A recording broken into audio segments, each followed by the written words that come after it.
We are honored to have as a guest on today's program Lee Edwards, the Distinguished Fellow in Conservative Thought at the Heritage Foundation. Lee, thank you so much for joining us today. My pleasure to be with you, Emily. Thanks for asking me, and hello, Chris. Hey, hello, Lee. And there's a couple things maybe worth adding for our audience's sake, and that is that Lee has been involved in center-right politics since 1960 or before then, when he helped found Young Americans for Freedom with Bill Buckley at his estate.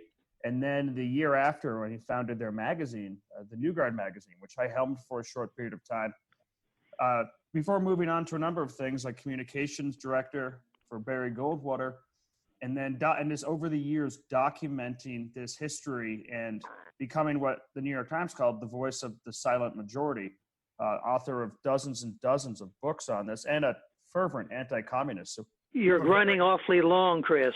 A very good perspective on radicals, Lee, and Marxists, having done all of that.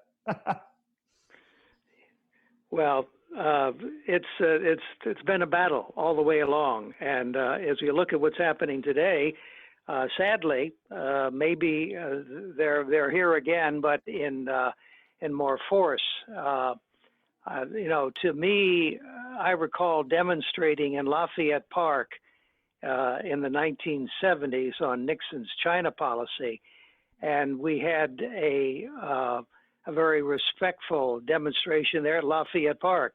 And now to look and see what's happening today with the defacing and trying to pull down the statues, it seems to me that things are ratcheted up a bit more today than they were then.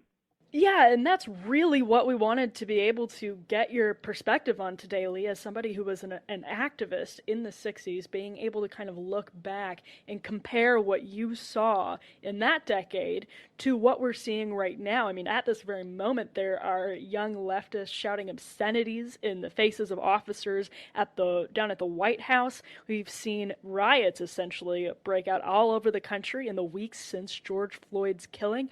Please, if you can, just tell us how this moment compares maybe specifically to 1968, which is a year that a lot of people like to draw parallels to, recently at least. How that compares, what we're seeing right now, how that compares to what you saw in the 1960s, and perhaps specifically 1968. Well, I think, first of all, here's an example I can think of. In 1961, Nixon had narrowly lost to John F. Kennedy, and the Democrats under Kennedy were talking about doing away with the House Committee on Un-American Activities, which was the great anti-communist congressional committee for many, many years. And the liberals, the progressives of the day, were saying, well, let's do away with that committee. So YAF organized a demonstration in support of the House Committee on American Activities, and some 500 of us showed up at Lafayette Park. All very quiet, and the radicals were there, the Democrat liberals were there, and we outnumbered them 2-1, and they were shocked. They couldn't believe it, because it's the first time that any demonstration of theirs had been outmanned and outwomaned by people on the right.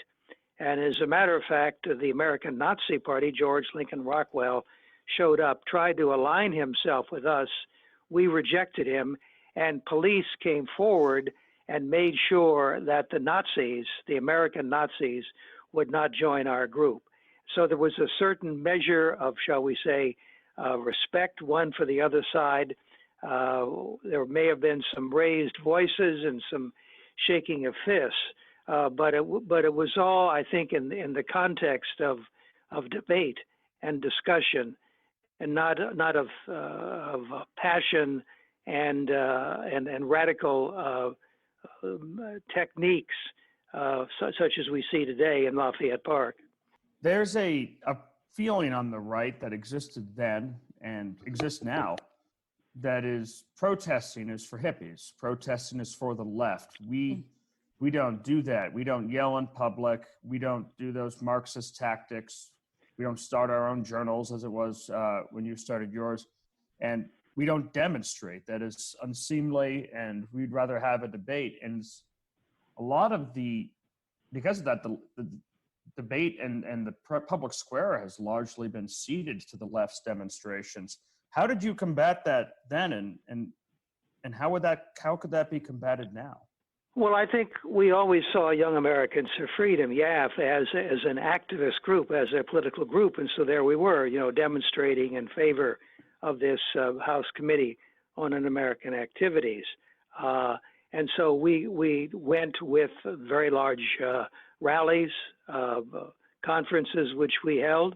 That was part of it, but also using humor. I know that there was, a couple of years later, we had a ping pong tournament on Lafayette Park because the Chi-Coms had come up with ping pong diplomacy.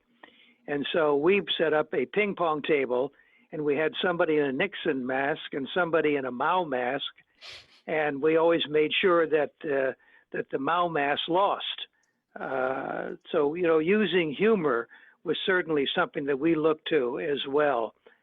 So we didn't back away demonstrations, and we thought that the YRs, the Young Republicans, were very much like what you're talking about, suited young conservatives. We thought that we could flex our muscles, and we did. This is a really specific question. It might sound weirdly specific, but I'm actually really curious about your answer. You've mentioned a couple of times Lafayette Square, and that is a piece of land in this country with incredible history, dating back hundreds of years, and it's the site of these protests right now, and it's been the site of a lot of protests throughout history. So I'm actually curious if you could talk about how YAF utilized Lafayette Square, how the conservative movement has historically utilized Lafayette Square specifically. I think that would be really interesting to hear some of that history. Well, specifically, I've already mentioned the demonstration in favor of the House Committee on American Activities. There was the question of setting up the satire on ping pong diplomacy by having a ping pong table there. Frequently, we use Lafayette Park, Lafayette Square, as a means of communicating, because in those days there were not the prohibitions against demonstrations that you have today, and you could visualize almost Nixon or Kennedy or whoever was the president looking out the window of the White House at what we were doing on Lafayette Square. So that was all part, I think, of what we had in mind. Of course, a series of we challenged them, SDS and other radical groups, to debates. Sometimes we pick. I should say this: that in 1968, I remember this, at the famous or infamous Democratic convention, which we attended. I was there. We picketed the SDS headquarters, which was outside the perimeter of the convention hall, and we were banging on their doors, literally saying, "Come out and debate, come out and discuss." And they pulled down the shades and were afraid to come out and meet us. And of course, we had some media people, television and radio there, and we wound up calling the SDS cowards, because they wouldn't engage in a free and open debate with YAF there in their street.